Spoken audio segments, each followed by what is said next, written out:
시청자 여러분 안녕하십니까? VOA 모닝뉴스 시작합니다. 미국 국무부가 북한이 동해상으로 발사한 발사체를 탄도미사일로 규정하고 이를 강력히 규탄한다고 밝혔습니다. 미국 인도태평양 사령부도 북한의 이번 탄도미사일 발사는 북한의 불법무기 프로그램이 야기하는 불안정을 강조한다고 밝혔습니다. 첫 소식 조상진 기자가 보도합니다. 미국 국무부는 한반도 시간으로 5일 오전 북한이 동해상으로 발사체를 발사한 것과 관련해 북한의 탄도미사일 발사를 규탄한다고 밝혔습니다. 국무부 대변인은 5일 VOA에 이번 발사는 여러 유엔 안전보장이사회 결의 위반이며 북한의 이웃 국가들과 국제사회에 위협을 제기한다고 지적했습니다.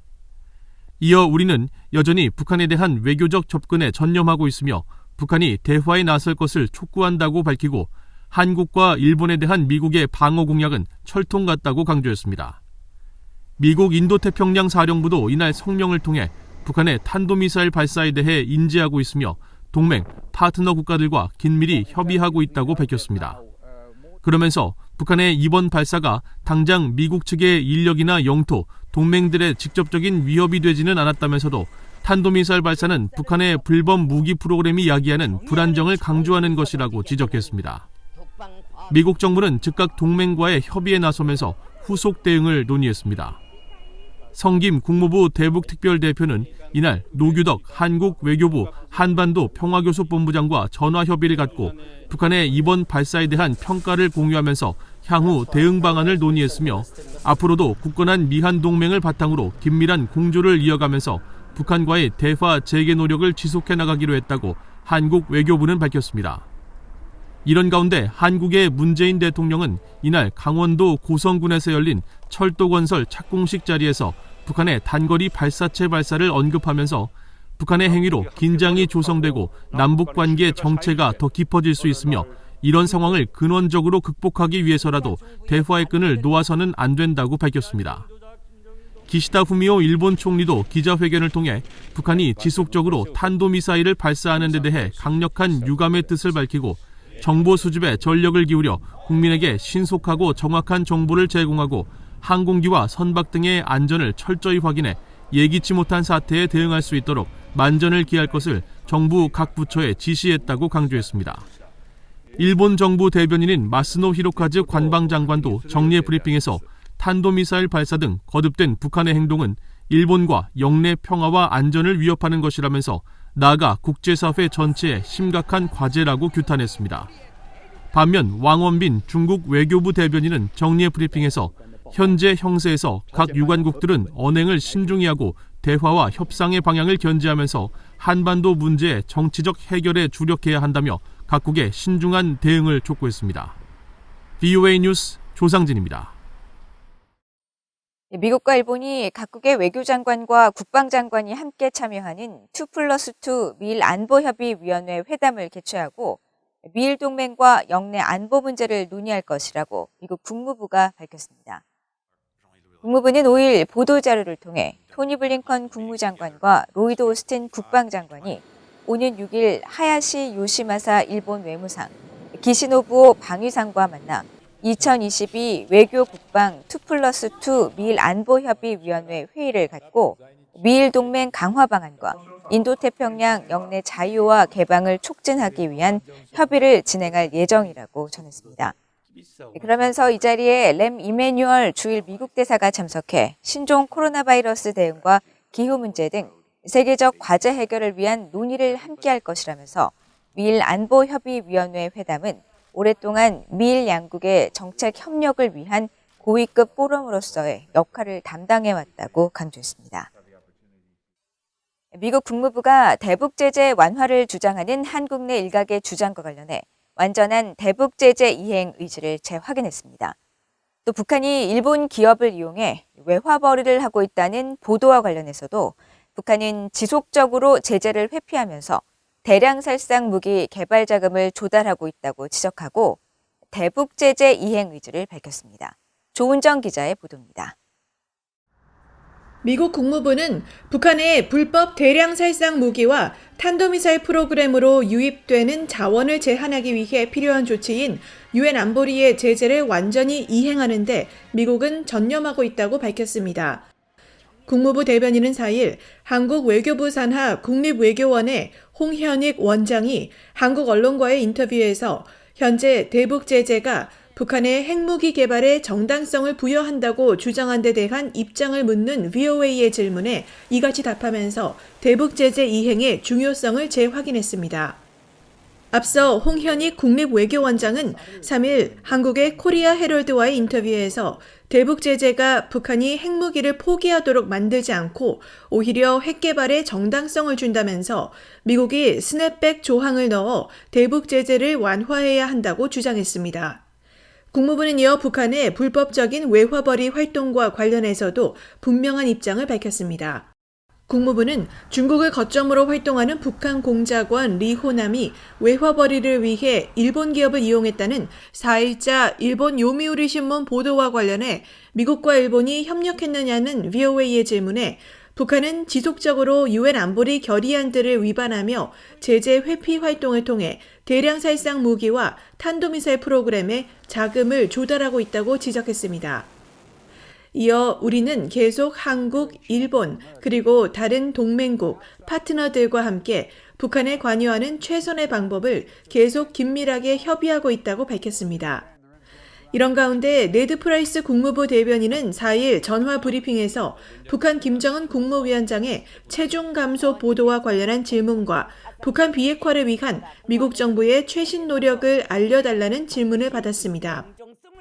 프라이스 대변인은 김 위원장 체중 질문에는 즉답을 하지 않고 북한과의 외교에 전념하고 있다는 바이든 행정부의 원칙을 다시 강조했습니다. We don't want to add to that speculation. What I will say and what I will underscore is that we remain committed to achieving lasting peace on the Korean Peninsula through dialogue and diplomacy with the DPRK. To that end, we'll continue to seek engagement with the DPRK as part of a calibrated, practical approach in order to make tangible progress that increases the security of the United States, our allies, and our deployed forces. 프라이스 대변인은 그러면서 미국은 북한에 대해 어떠한 적대적인 의도도 갖고 있지 않으며 북한과 전제 조건 없이 만날 준비가 돼 있다는 기존 입장을 재확인하고 북한은 미국의 제안에 긍정적으로 반응하길 바란다고 밝혔습니다. VOA 뉴스 조은정입니다. 미국의 북한 인권 특사와 한국의 북한 인권 국제협력대사 직책이 5년 가까이 공백 상태인 가운데 서울 유엔 인권사무소장도 후임자가 1년 6개월째 임명되지 않아 인권단체들의 우려가 이어지고 있습니다. 유엔 북한인권 특별보고관도 올 여름 교체될 예정이어서 북한 인권 문제에 대한 공식 제기 창구를 강화해야 한다는 지적이 나옵니다. 김영권 기자가 보도합니다. 바이든 행정부가 미국의 북한인권법이 보장하는 북한인권 특사를 아직 지명하지 않으면서 해당 직책은 이달로 5년째 공석입니다. 한국의 북한인권법이 명시한 북한인권 국제협력대사 역시 전직 이정훈 대사가 떠난 뒤 문재인 정부가 후임자를 지명하지 않아 4년 넘게 빈자리로 남아 있습니다. 서울 유엔인권사무소장도 지난 2020년 7월 시나 폴슨 소장이 떠난 후 1년 반째 공석이며 토마스 오에아 퀸터나 유엔 북한인권 특별보고관도 다음 달 최종 보고서 제출과 3월 유엔 인권이사회 보고를 끝으로 사실상 6년 임기를 마칠 예정입니다. 로버트 킹 전 국무부 북한인권 특사는 국제사회에서 북한인권 문제를 주도하는 중요 자리들이 대부분 공석이라며 우려했습니다. I'm worried. I don't like it. I've spoken out on many occasions and expressed concern about that, particularly with regard to the United States. 5개 나라 출신 인권운동가와 연구자들이 설립한 한국의 인권조사단체 전환기 정의 워킹그룹의 이영환 대표는 지난달 미국과 한국, 일본, 캐나다의 북한인권단체들이 회의를 열어 이 같은 주요 자리의 공백 장기화에 대해 우려했다고 말했습니다. 단체들이 공통적으로 심각한 문제 상황으로 보고 있고 우려하고 있는 게 물리적으로 이제 2022년 상반기 한 반년간은 사실상 아무도 없는 상태가 된다. 전에 없던 현상인데 이 사이에 그 공백을 어떻게 메울까 이게 제일 큰 고민이에요. 국제사회에서 우려를 대표해서 발언할 수 있는 사람이 딱히 없다. 라는 문제가 좀 상당히 큰 문제입니다. 전문가들은 미국과 한국의 북한인권 특사와 대사가 없는 상황에서 시급한 북한인권 문제가 발생했을 때 유엔 북한인권 특별보고관이 큰 역할을 했다며 후임 인선이 늦어질 경우 그런 즉각적인 대응 창구가 막힐 수 있다고 지적했습니다. 특히 지난해 한국 정부가 추진한 대북전단 금지법과 북한인권 단체들에 대한 통일부의 사무조사 등 인권 탄압에 대해 유엔 특별보고관이 주도해 한국 정부에 공식적으로 문제를 제기했지만 올해는 이런 협력이 위축될 가능성이 있다고 내다봤습니다. 워싱턴의 민간단체인 북한인권위원회 그레그 스칼라트 사무총장은 북한 인권 문제에 대한 일관된 정책을 강조했습니다. This situation is a reflection of withdrawal on the North Korean human rights front. We no longer have the high ground we once held. Under the current administration, the good news is that there is commitment to shared values with allies, to human rights, to democracy, to multilateralism, but we yet have to see a coherent North Korean human rights policy. 전문가들은 특히 핵심 당사국인 한국 정부가 일관된 대북 인권 정책을 추진할 필요가 있다면서 바이든 행정부와 오는 3월 대선 후 새로 출범할 한국 정부는 반드시 북한인권 특사와 대사를 임명하고 인권 문제를 대북 정책의 우선순위 중 하나로 추진해야 한다고 강조했습니다. BA 뉴스 김영걸입니다. 6.25 한국전쟁 납북인사가족협의회가 한국전쟁 당시 북한의 민간인 납치 실상을 알리기 위한 전시 납북자 사이버 기념관을 개관했습니다. 한국전쟁 당시 납북 피해에 대한 진상규명을 촉구해온 한국전쟁 납북인사가족협의회는 최근 돌아오지 못한 사람들이라는 주제로 사이버 기념관을 공개하고 전쟁 납치 범죄를 지속적으로 부인하고 있는 북한 당국을 규탄하면서 강제 납북의 실상을 전했습니다. 사이버 기념관에는 각계 지도자와 당대 지식인, 북한군에 강제 징집된 청년 등 전시 납북 피해자들의 사진과 사연, 한국에 남은 가족들을 비롯해 납북 과정에서 탈출한 사람들의 생생한 증언이 포함됐습니다. 또 전시 납북 문제에 대한 역사적 자료와 피해자 가족들의 송환 촉구 활동들을 전시하고 한국전쟁 당시 납북된 한국 민간인 10만여 명 중에 그 누구도 북한 당국의 납북 사실 부인으로 되돌아오지 못하고 있다고 지적했습니다. 앞서 유엔 북한인권조사위원회 COI는 지난 2014년 발표한 보고서를 통해 전시 납북자들이 북한에서 심각한 신분차별을 받았으며 대부분 정치범 수용소에 수감되거나 오지의 탄광으로 보내져 강제 노동에 평생을 시달렸다고 지적한 바 있습니다. 한국 군 당국이 지난 1일 탈북민이 강원도 전방부대에 철책을 넘어 월북한 사건과 관련해 군의 경계망이 뚫린 데 대해 사과하고 재발 방지를 위한 향후 대책을 강구할 것이라고 밝혔습니다. 원인철 한국합동참모본부 의장은 5일 한국 국회 국방위원회 전체 회의에서 군사 대비태세와 경계작전을 책임지고 있는 합참 의장으로서 국민 여러분께 심려를 끼쳐 송구하다면서 대대 차원에서 상황을 종결한 것은 큰 과오이며 중대 상황실에서 임무를 수행한 요원들이 절차를 정확히 준수하지 못했다고 말하고 재발 방지를 위한 모든 노력을 해나갈 것을 약속한다고 밝혔습니다.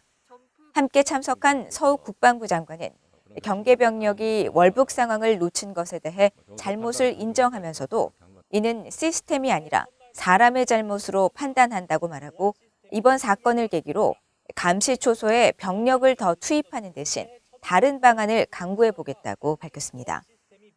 한국 합참의 현장 조사 결과 1년여 전 같은 부대 철책을 넘어 북한을 탈출했던 기계체조 경력의 30대 초반 남성 탈북민이 지난 1일 해당 부대의 일반 전초 철책을 넘어 월북하는 과정에서 경계 시스템 경고음이 울렸고 이에 초동조치조가 현장에 출동했지만 특이사항을 발견하지 못했으며 탈북 움직임이 감시 카메라 세대에 5차례 포착됐지만 감시병은 이를 인지하지 못했다고 한국 언론들이 전했습니다. 이상으로 BOA 모닝뉴스를 모두 마칩니다. 시청해주신 여러분 고맙습니다.